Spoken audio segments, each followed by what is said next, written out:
वैचारिक बहस भी होना कोई गलत बात नहीं है, और राजनीति में कटु से कटु बात कही जाती है, मगर उसकी प्रतिक्रिया वैसी कभी नहीं करनी चाहिए जिससे हमको तकलीफ पहुंचे और किसी संप्रदाय और किसी दूसरे लोगों को तकलीफ पहुंचे। अब आप हमारे अंग्रेजी चैनल पे पेस्ट हैं हिंदी चैनल के बाद, ये बताइए दर्शकों को हमारे नटशेल में कि आपने क्या समझ के ये बयान दिया, भारत विरोधी बयान, जिसकी निंदा होनी चाहिए। आपको खेद प्रकट करना चाहिए बारी साहब, आप सुलझे हुए नेता हैं, हम लोग आपको हार्डलाइनर नेता के रूप में नहीं देखते हैं, जो हम लोग आपको कवर किए इतने वर्षों से।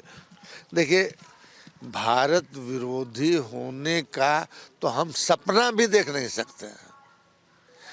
अगर इंटरप्रिटेशन किसी का अगर लग रहा है कि साहब हमारा ये बयान भारत विरोधी है, तो हम उनसे अनुरोध करेंगे कि जो लोग जलन की राजनीति कर रहे हैं, घृणा की राजनीति कर रहे हैं, द्वेष की राजनीति कर रहे हैं और मारो काटो की राजनीति कर रहे हैं, तो उनके लिए भी अगर मेरे बात से किसी को आहत पहुंची है, समझे कि नहीं, और लगता है कि साहब ये बयान नहीं आना चाहिए था, तो हम बहुत विनम्रता से उनसे ये भी अनुरोध करेंगे कि आप जहां हमको टोक रहे हैं, हमको तो सिर्फ टोक ही रहे हैं, समझे कि नहीं, मगर जो एक्टिवली इस मुल्क में जलन का, नफरत का, घृणा का, ईर्ष्या का राजनीति कर रहे हैं, उस पे भी इतने ही मुस्तैदी। हाँ, मैं दिखाता हूँ आपसे, मैं उतना देर से पूछ रहा हूँ, ना नाम बता रहे हैं ना कारण बता रहे हैं। मैं आपको एक एग्जाम्पल देता हूँ बारी साहब,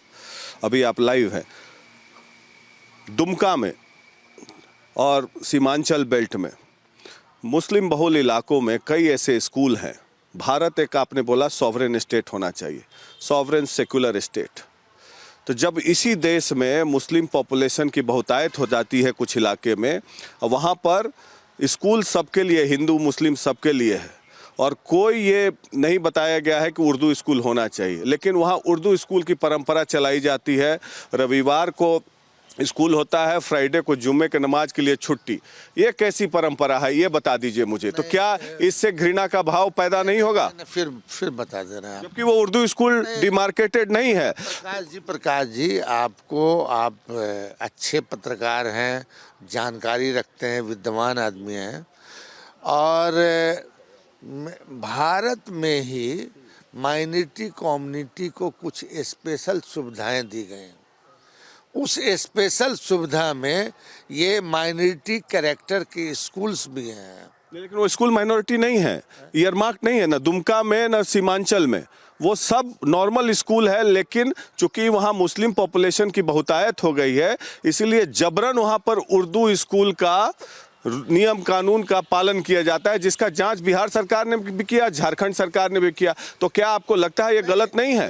क्या आपको लगता है ये जो जबरन करा रहे हैं वो गलत है, जो नियम कायदे के विपरीत आचरण कर रहे हैं वो गलत है, मगर जिनको अगर कोई सुविधा दी गई है उसके तहत अगर कर रहे हैं तो गलत नहीं है, मगर कोई जबर। आप बोल रहे हैं कि समाज में विद्वेष फैलाया जा रहा है, तो ये क्या है? ये विद्वेष का एग्जाम्पल नहीं है ये? आप जब भारत एक है, मुल्क एक है, सॉवरेन सोशलिस्ट रिपब्लिक है भारत, हम लोग का प्रीएम्बल क्या कहता है? We the people of India having solemnly resolved to constitute India into a sovereign socialist democratic republic, right? तो ये किस तरह का नियम कानून है? इसका आप एक तरफ बोलते हैं कि घृणा का माहौल पैदा किया जाता है, दूसरे पार्टी पर आरोप लगाते हैं, तो क्या ये घृणा का माहौल नहीं? ये किस तरफ देश को ले जा रहे हैं आप? भाई आप जो कानून बनाए, संविधान में जो प्रावधान किए हैं उसमें आप सुधार कर लीजिए। कहाँ कोई रोक रहा है आपको सुधार कर? आपके पास अपार बहुमत है, आप इसको। आप राजनीति की बात करने लगे बारी साहब, हम मुद्दे पे आ रहे हैं तो आप राजनीति कर, लेकिन आपको क्या खेद है ऐसे भारत विरोधी बयान देने पर, भारत का खराब चरित्र पेश करने पर? क्योंकि आपके जैसा आदमी अगर बयान देता है इस तरीके से, अंतर्राष्ट्रीय मानस पटल पर आएगा कि भारत का एक सीनियर नेता को भारत में डर लगता है। अरे यार, हमको तो बिहार में कोई जानता ही नहीं है। आप लोगों की कृपा है कि हमको नेशनल लेवल पे भी जो है बना रहे हैं मेरी छवि, समझा के।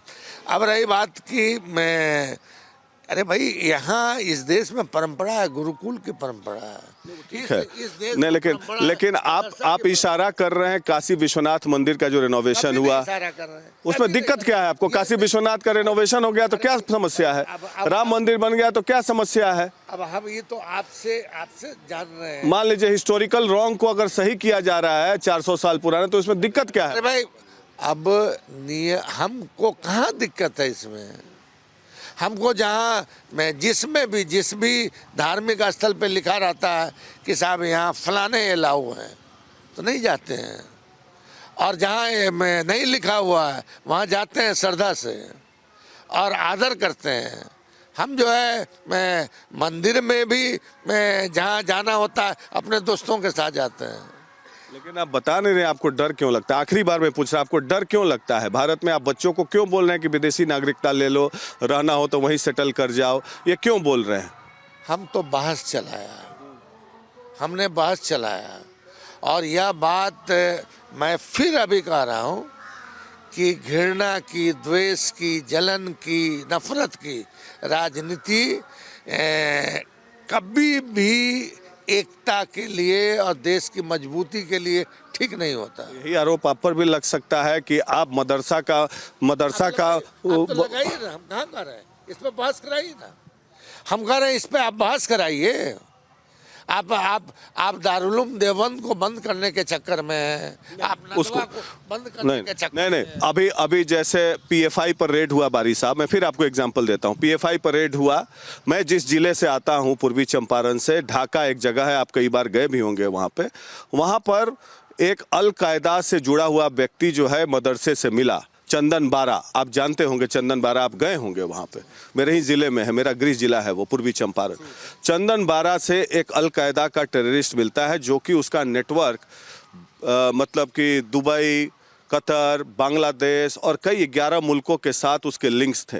तो क्या आप इसको सही मानते हैं या गलत मानते हैं? ऐसा है ना कि जो राष्ट्र विरोधी कृत्य में लिप्त हैं उन पे कार्रवाई करने पे कभी हम लोगों ने उंगली उठाया कि उठाया है? अब जैसे मान लीजिए पीएफआई क्या है ये तो हम जानते भी नहीं हैं। पीएफआई का मामला जो भी जिस तरह की भी गिरफ्तारी हुई उस पे हम लोगों ने कोई सवाल उठाया क्या? नहीं। ठीक है, तो हमारा सिर्फ इतना ही है कहना कि जो पार्टी को जिम्मेदारी है संविधान की रक्षा करने का, देश चलाने का, उनसे बस इस बहस के मार्फत हम यही अनुरोध करते हैं कि घृणा का, द्वेष का, नफरत का राजनीति चाहे हम करें या आप करें ये बंद करें। ओवैसी जी जो करते हैं उसका भी समर्थन करते हैं। हमको क्या लेना देना है ओवैसी से? हमारे राष्ट्रीय अध्यक्ष हैं लालू प्रसाद यादव, हमारे नेता रहे हैं जननायक कर्पूरी ठाकुर, हमारे नेता रहे हैं लोहिया, हमारे नेता रहे हैं जयप्रकाश नारायण। हमको क्या इनसे लेना देना है? So there we have Abdul Bari Siddiqui, the senior RJD leader. He has been one of the biggest socialist leader of Bihar, closely associated with Karpuri Thakur, started his politics with Karpuri Thakur, then with Lalu Yadav. He's not known as a hardliner face in Bihar. He's a very soft person. I know him personally, but I don't know for what reason he is terror-stricken in country, and he will answer himself. Probably he wants the debate, but obviously with his statement, there's been a wrong picture of India that has been portrayed on the international roadmap. Back to you.